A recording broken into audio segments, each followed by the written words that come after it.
السلام عليكم ورحمة الله وبركاته. أهلا وسهلا بكم في حلقة جديدة ومنتج جديد من قناة اعرف منتجك. النهاردة إن شاء الله هنتكلم عن البوتاجاز ماتريكس موديل 8420. هنسيب لكم حرية الاختيار في الآخر إن كان البوتاجاز ده يناسبكم ولا لأ، وهنحكي لكم على مشكلة موجودة في البوتاجاز ده وطريقة حلها بإذن الله.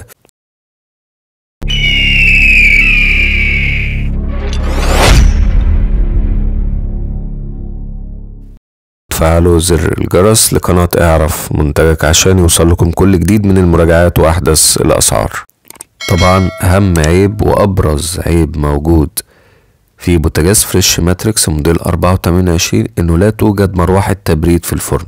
البوتاجاز بصراحة هايل كشكل ومنظر كويس وفيه خامة كويسة وفيه مكونات هايلة من سبائك الإيطالي، وبوتاجاز صراحة جميل، لكن مشكلته ان مفيش مروحة تبريد وعدم استغلال مساحة السطح بالشكل الامثل، لانه ضيع مساحة الشعلتين اللي موجودين في الجنب واهتم بالشعلة اللي في النص، ومع ذلك لما اهتم بالشعلة اللي في النص برضو ما سابش مساحة كافية ان الحامل يغطي سطح البوتاجاز من الاول للاخر، زي مثلا بروفيشنال كنترول او زي فريش هامر.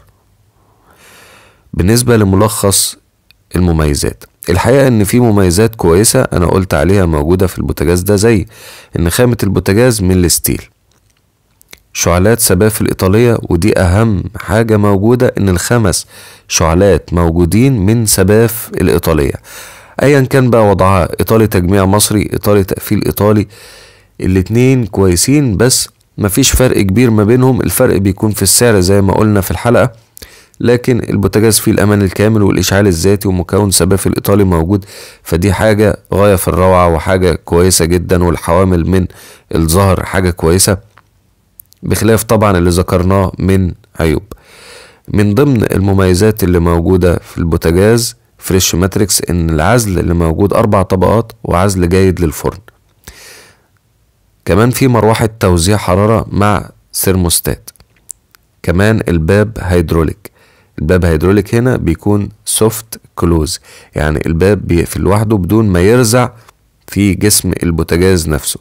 حفظ الطعام اسفل الفرن. حفظة الطعام بتكون ليها وظيفة ان ممكن حضرتك تعدي وجبة وبعدين تحفظيها سخنة لغاية ما تعدي الوجبة التانية وتقدميهم الاتنين مع بعض. من ضمن المميزات المواسير الداخلية من النحاس وبوتاجاز فريش ماتريكس موديل 8420، وده اللي بيخليني افك المفاتيح اللي موجودة في واجهة البوتاجاز عشان خاطر اتأكد من كل مفتاح ان كان المواسير بتاعته من النحاس ولا لا، لان ده بيدي عمر اطول للبوتاجاز. فبصراحة حاجة محترمة جدا من شركة فريش ان هي تدعم خامات كويسة وذو كفاءة عالية، لكن كنت اتمنى يكون في مروحة تبريد موجودة داخل الفرن. جوانب البوتاجاز من الستيل المقاوم ضد الصدأ، وكمان في مناورة جيدة في ظهر البوتاجاز. في مخرجين للغاز موجودين، المخرج اللي قدامنا على اليمين، والناحية التانية برضو في مخرج موجود من الشمال عشان خاطر ماسورة الغاز لو نازلة ناحية اليمين او الشمال ما يبقاش فيه اي مشكلة. ولازم ابلغكم برضو ان تتصلوا بشركة الغاز عشان خاطر يجي الفني المختص اللي يغير الفواني من الغاز المسال الى الغاز الطبيعي. الغاز المسال هو الغاز الانبوبة، يغيره على الغاز الطبيعي.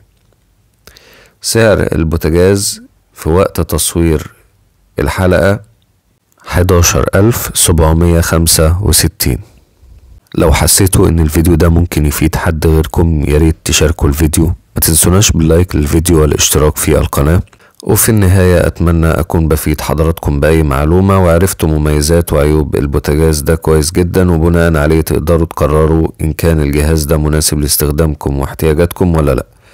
اي استفسار واي سؤال اكتبوا لنا تحت في الكومنتات وهرد عليكم بنفسي في اقرب وقت ممكن. ولو في اي منتج تحبوا نعمل عليه مراجعة مصورة اكتبوا لنا تحت في الكومنتات وهنعمل عنه مراجعة مصورة. واشوفكم الحلقة الجاية ان شاء الله، والسلام عليكم ورحمة الله وبركاته. إن أعجبك الفيديو لا تنسى الإعجاب والاشتراك في القناة.